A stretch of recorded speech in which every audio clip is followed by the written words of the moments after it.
말씀으로 시작하는 축복의 하루, 오늘은 6월 11일 수요일입니다. 우리에게 주신 하나님 말씀 민수기 마지막 장인 36장 1절부터 마지막 절인 13절까지의 말씀을 함께 합독하도록 하겠습니다.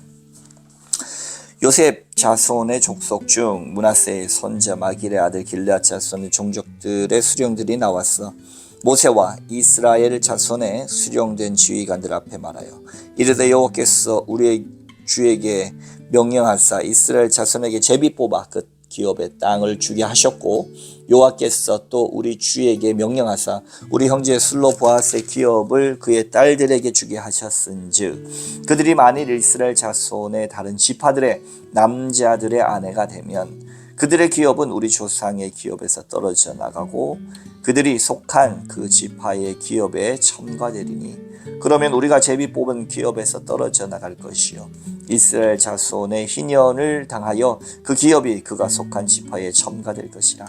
그런즉 그들의 기업은 우리 조상 지파의 기업에서 아주 삭감되리이다. 모세가 여호와의 말씀으로 이스라엘 자손에게 명령하여 이르되 요셉 자손 지파의 말이 옳도다. 슬로보앗의 딸들에게 대한 여호와의 명령이 이러하니라. 이르시되 슬로보앗의 딸들은 마음대로 시집가려니와 오직 그 조상 지파의 종족 애교로만 시집갈지니 그리하면 이스라엘 자손의 기업이 이 지파에서 저 지파로 옮기지 아니하고 이스라엘 자손이 다 각기 조상 지파의 기업을 지킬 것이니라 하셨나니 이스라엘 자손의 지파 중 그 기업을 이은 딸들은 모두 자기 조상 지파에 종족되는 사람의 아내가 될 것이라. 그리하면 이스라엘 자손이 각기 조상의 기업을 보존하게 되어 그 기업이 이 지파에서 저 지파로 옮기게 하지 아니하고 이스라엘 자손 지파가 각각 자기 기업을 지키리라. 슬로보앗의 딸들이 여호와께서 모세에게 명령하신 대로 행하니라. 슬로보앗 딸 말라와 디르사와 호글라와 밀가와 노아가 다 그들의 숙부의 아들들의 아내가 되니라. 그들이 요셉의 아들 므낫세 자손의 종족 사람의 아내가 되었으므로 그들의 종족 지파에 그들의 기업이 남아 있었더라. 이는 여리고 맞은편 요단가 모압 평지에서 여호와께서 모세를 통하여 이스라엘 자손에게 명령하신 계명과 규례니라. 아멘. 오늘도 주님의 귀하신 말씀 앞에 서신 여러분들 가운데 좋으신 우리 주님의 은총과 평화가 가득하시기를 빕니다. 사랑하는 성도들, 오늘로 민수기 총 36장은 마무리가 됩니다. 민수기가 뭡니까? 우스갯소리로 남자분들이 옛날에 만났던 여자친구 이름인가? 민수기. 그것이 아니라 백성민의 숫자를 셌다. 출애굽하면서 십계명을 받고 시내산에서 출발 전에 정렬을 정비하며 1차 인구조사를 했고 이후에 26장 이후에 2차 인구조사를 합니다. 1차 때는 출애굽 1세대가 중심이 됐지만 40년 강야 후 2세대 출애굽 2세대 광야에서 태어난 사람들의 수를 26장 이후에 두 번 세는 거죠. 백성들의 수를 세는 것에 대한 의미를 굉장히 크게 담아 민수기다. 왜 그렇습니까? 하나님 나라도 이 땅 가운데 있을 때 이스라엘 백성들을 통하여서 나라를 이루는 세 가지 조건이 뭡니까? 첫째, 백성이 있어야 됩니다. 그 백성이 얼마나 되는가를 아는 것은 굉장히 중요하고 시내산에서 법을 받았지요. 그 법이 재차 강조되지요. 마지막 그 약속의 땅이 바로 앞에 있죠. 국민과 법과 땅이 있어야 국가의 기본 적인 것이 구성이 된다 할 수가 있겠습니다. 그래서 이 민수기는 사람의 숫자를 세는 것에 대한 중심을 뒀다. 그렇죠? 영어는 numbers. 그리고 이 민수기의 히브리어 원어로는 밤 미드발 광야에서라고 하는 원제목을 가지고 있습니다. 그렇죠? 이스라엘 백성이 출애굽하여 광야에서의 삶의 장소를 중심으로 했을 때는 밤 미드발 광야에서라고 하는 제목으로 히브리어 원제목이 있지만 내용을 중심으로는 백성들의 숫자를 셌다. 그 백성들에게 이제 마지막 약속의 땅, 국가 구성의 마지막 약속의 땅을 앞에 두고 그 땅을 기업을 나누는 땅을 나누는, 제비 뽑아 나누는 이야기들이 지금까지 쫙 있었고, 그 중에 문제가 하나 27장에서 슬로브앗의 5명의 딸들에 대한 이야기. 아들이 없어서 이 기업으로 받은 이 땅을 이어갈 수가 없게 됐습니다. 슬로브앗의 딸들이 모세와 지도자들에게 이 모든 문제에 대해서 이야기했고 건의했고, 모세가 여호와께 여짜옵고 딸들도 이 기업을 이어받아 갈 수 있도록 해줬습니다. 그런데 오늘은 그 이어서 36장에 한 가지 문제를 더 이야기하죠. 이 슬로브앗의 딸들이 만약 다른 지파와 시집들어서 지금 딸들에게도 땅을 가질 수 있는 고난을 하나님께서 주셨는데 차별 없이 주신 거죠.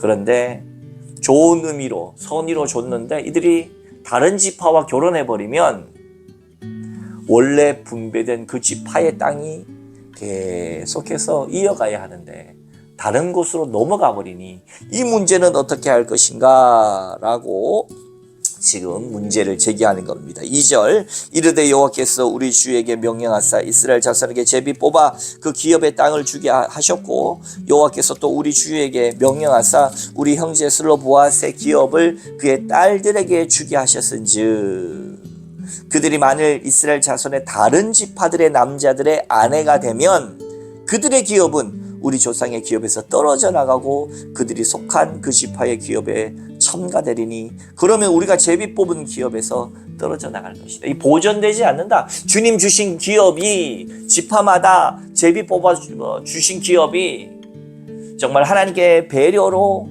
딸들에게까지, 원래는 아들들을 통하여 유산이 상속되도록 했는데 딸들에게까지 이 아들이 없는 상황이 돼버리니까 딸들도 가능하다 하고 아주 파격적인 조건으로 있게 했는데 이들이 다른 지파에 시집가면 좀 문제가 되지 않습니까? 했더니 모세가 하나님의 말씀을 받아서 응답하죠. 6절, 슬로브앗의 딸들에 대한 여호와의 명령이 이러하니라. 이르시되 슬로브앗의 딸들은 마음대로 시집가려니와 오직 그 조상의 지파의 종족에게로만 시집갈지니, 같은 종족 허락한 그 지판에 받은 같은 기업에게만 시집가면 마음대로 시집을 가지만 그 안에서만 가면 문제가 없지 않겠느냐라고 하는 결론을 지어줍니다. 만에 하나 그들이 같은 종족 안에서 결혼하지 못하고 다른 곳으로 가면 이 말의 뜻은 뭡니까? 그 기업이 옮겨가지 못한다. 하나님께서 제비 뽑아서 공정하게 나눠준 이 기업은 대대로 유지되게 하신다라고 하는 것을 마지막으로 이야기하며 13절, 이는 여리고 맞은편 요단가 모압 평지에서 여호와께서 모세를 통하여 이스라엘 자손에게 명령하신 계명과 규례니라. 하나님의 법은 굉장히 이토록 합리적이고 실용적이고 또 그것을 잘 이어갈 수 있도록 해줬다라는 것. 사랑하는 성도 여러분, 오늘 우리에게 주신 하나님의 기업은 뭘까요? 우리에게 주신 24시간이 우리에게 주신 기업입니다. 하나님이 우리에게 주신 기업이 뭘까요? 우리에게 맡겨주신 재물이 하나님의 기업입니다. 오늘 우리에게 맡겨주신 하나님의 기업이 뭘까요? 하나님 우리에게 맡겨주신 가족이 하나님 주신 기업이고, 직장, 내게 주어진 모든 것이 다 하나님의 맡겨주신 기업입니다. 이것이 잘 보존되고 유지되도록 하는 일이란 무엇일까요?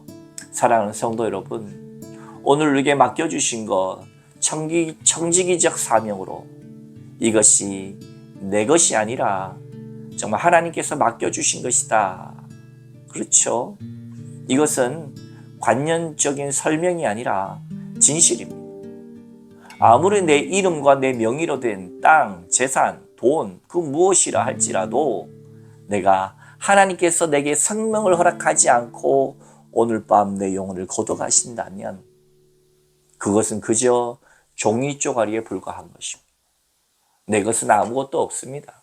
우리의 것은 아무것도 없고 단지 내가 이 땅에 발붙여 사는 동안 맡겨주신 것이기에 하나님의 영광에 합당하게, 하나님의 뜻에 합당하게 우리가 보존하고 그것들을 아름답게 사용되어야 된다는 것이 굉장히 중요합니다. 새로 뽑힌 대통령이 뽑힐 때마다 만들어지는 시계 이런 것들이 뭐가 그렇게 중요하냐. 혹은 관저의 삶이나 그 어떤 것도 정말로 아유 남이 썼던 걸 내가 어떻게 써 하면서 마음만 먹으면 세금 펑펑 쓰면서 그도 새 집에 새롭게 잘 가꾸어서 몇십억 혹은 몇백억씩 써가면서 또 사용한다고 해서 사실은 불법일 수 없습니다. 그러나 실용적 철학이 뭡니까? 쓸데없는데 돈 낭비하지 않는다. 정말 국민들이 원하는 것에 더 많이 사용한다. 그런 섬김의 자세가 우리에게도 필요하지 않겠습니까?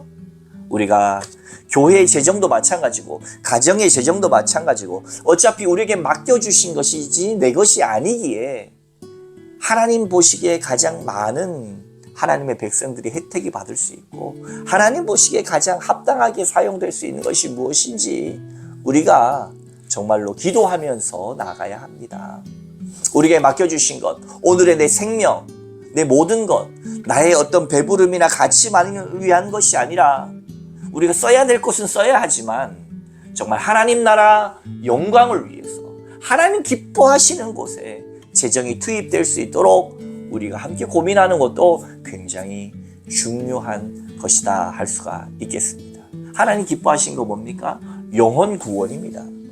하나님이 이 땅 가운데 생명을 가장 소중하게 생각하십니다. 오늘 우리에게 주신 모든 재정과 삶과 생명은 사실 교회의 존재 목적, 그리스도인은 오늘도 살아가는 내 삶의 목적이 내 삶을 유지하고 보존하는 것도 중요하지만 그러한 것들을 통하여 결국 나를 통하여 우리 가정을 통하여 교회를 통하여 예수 그리스도의 생명, 길이요 진리요 생명 되신 예수님이 전해지는 것에 우리가 모든 것들이 다 사용되어질 수 있기를 주님의 이름으로 축복합니다.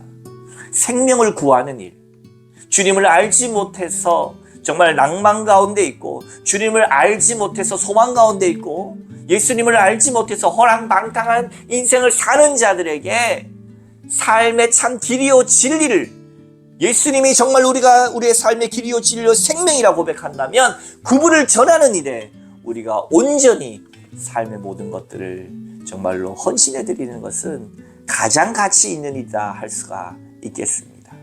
오늘날로 살아갈 때도 나는 예수를 전하고 있는가, 생명을 전하고 있는가, 진리를 전하고 있는가 돌이켜보시면서 우리에게 맡겨주신 모든 것들을 잘 보존하고 전하는 일에 최선을 다하는 저와 여러분 되시기를 주님의 이름으로 축원합니다. 함께 기도하겠습니다. 거룩하신 하나님 아버지, 오늘도 우리에게 맡겨주신 생명과 시간과 물질과 모든 인간관계들을 총동원하여 하나님 기뻐하시는 참 생명, 길이요 진리요 생명 되신 예수님을 우리가 충만히 날마다 느끼며 그분을 전하는 것에 우리가 최선을 다하는 인생들, 하나님 기쁘시게 하는 인생들 다 될 수 있도록 축복하여 주옵소서. 예수님 이름으로 간절히 기도하옵나이다. 아멘.